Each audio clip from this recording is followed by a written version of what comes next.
merayakan semua perayaan dengan begitu gembira dan sebagainya dengan keluarga. Okey, program bantuan peralatan blueprint pembebasan kemiskinan dikekalkan dengan peruntukan RM2 juta.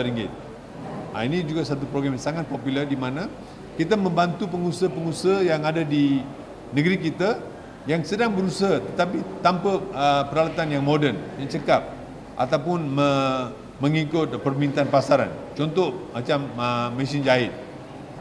Dia ada mesin jahit tapi dia tak ada satu lagi mesin jahit yang tepi yang tepi punya tu dia tak ada. Dia boleh mohon. Macam itulah. Kita menggunakan saluran pejabat tanah dan juga ketua kampung dan juga pengulu hantar kepada pejabat saya, kita akan bantu untuk meneruskan permohonan-permohonan ini. Dan satu lagi ialah di bawah ISID.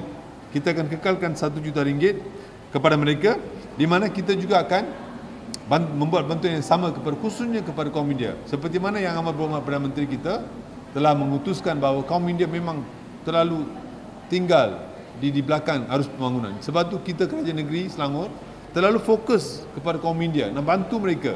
Bagaimana mereka boleh keluarkan daripada kemumpung kemiskinan. Sebab tu kita buat program-program macam ni kepada mereka, ya.